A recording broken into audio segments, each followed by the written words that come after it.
Why do mantras sometimes seem to work and other times do not?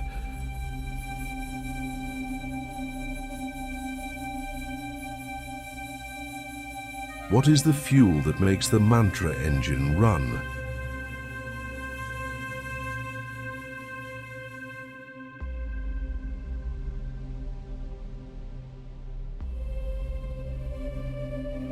Why can't I use Buddhist mantras for negative intentions?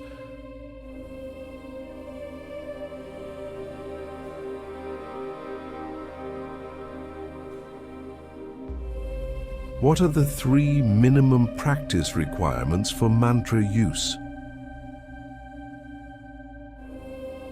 We answered these questions and more in this short, helpful how-to presentation.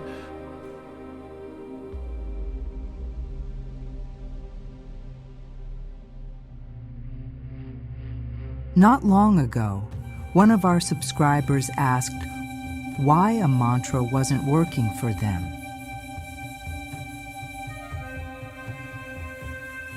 Sometimes the answer is simple. For example, this person tried a mantra 3 of 4 times in one day, and then concluded it didn't work and asked why. Mantras are an accumulation practice. You accumulate merit with each repetition, which is why we often use malas to count our recitations. Dabbling in mantras doesn't really work unless you've accumulated previous merit and chanted with faith and the right intentions.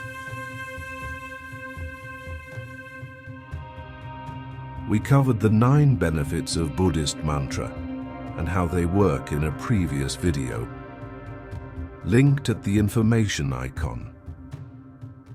Mantra practice in Buddhism is called the mantrayana. This literally means mantra vehicle. For this reason, we'll lean into the metaphor of a car or vehicle. There are 3 absolute minimum requirements to practicing mantras. For some mantras, there are more than these 3, such as restricted mantras requiring permission and empowerment. Here, we're speaking of non-restricted supplication mantras, such as some of the Tara mantras. We're also answering the question, why didn't the mantra work? Sutra-transmitted mantras and dharanis inevitably have no result if any of the 3 foundations of faith, bodhicitta, and merit are missing. In the question that inspired this video, our subscriber did not accumulate merit through sustained mantra practice and dedicating the merit for the benefit of others.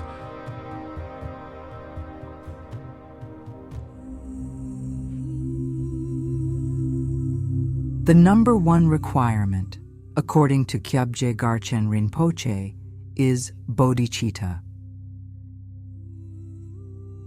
This means we always have the intention to ultimately become enlightened for the benefit of all sentient beings.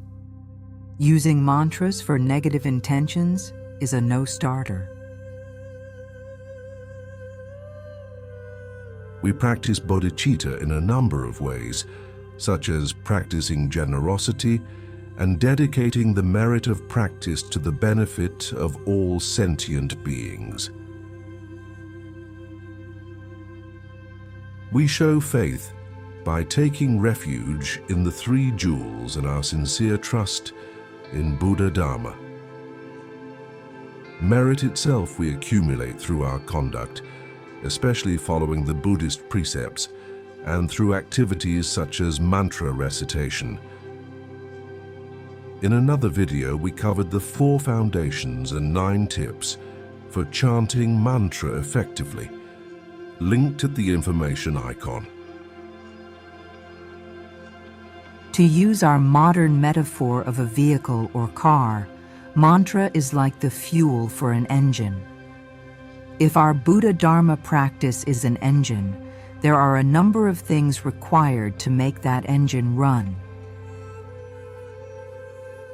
Merit, such as mantra accumulation and other meritorious practices such as offerings, are the fuel for the engine.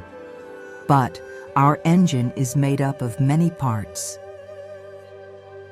In this metaphor, bodhicitta is the battery that starts your vehicle, or jnana. Faith is the engine.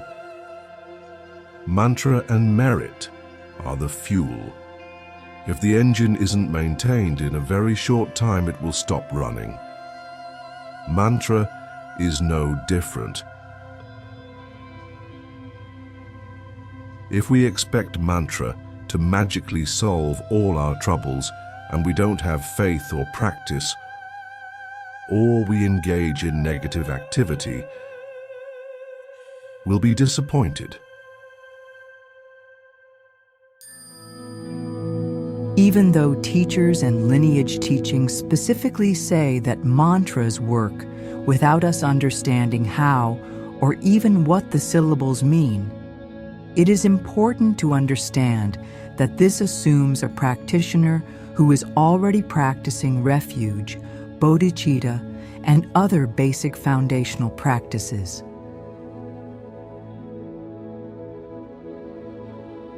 The one-way mantra works without maintaining your Dharma engine is if you take the bus. This is akin to attending or requesting a puja and mantras from a qualified sangha or teacher. For example, many lay Buddhists sponsor a puja for healing or other purposes. That's taking the bus. It will get you there.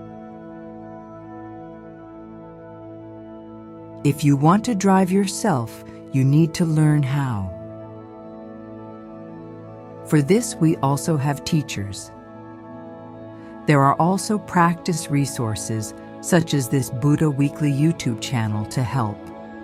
Our mantra videos are called practice support.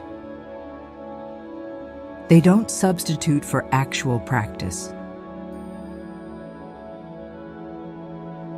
What then are the full minimum requirements if we're not taking the puja bus and driving our own Dharma engine? If we have bodhicitta, we have the main requirement. Bodhicitta is our fully charged battery. If, for example, we felt threatened by someone attacking us, or we suspect evil forces are attacking us, there are mantras to destroy your enemies. Enlightened deities cannot help you in this way. Buddhist mantras help suppress the triggering emotions. The real enemy to be destroyed is the hate or pride or jealousy that makes them attack you. If you try to use a Buddhist mantra in a way that breaks the Buddhist precepts, such as not taking a life, not only would it not work, it is negative karma for you. You have a flat battery in our metaphor. After bodhicitta is faith. These are the keys to your car. If you're dabbling because someone said this mantra works, but you have no faith at all, in our metaphor, this is the equivalent of having lost your car key. Finally, the fuel for your vehicle is merit.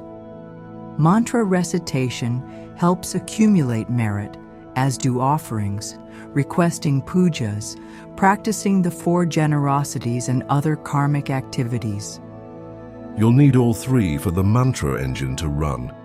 These are the reasons the teachers sometimes say mantra is a complete practice. It is called mantrayana, or the vehicle of mantra, which is appropriate to our car metaphor.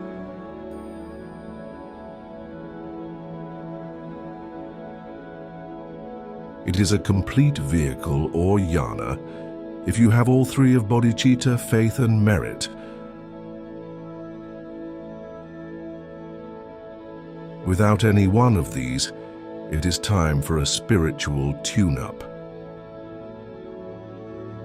We dedicate the merit of this presentation to the cause for enlightenment for the benefit of all sentient beings.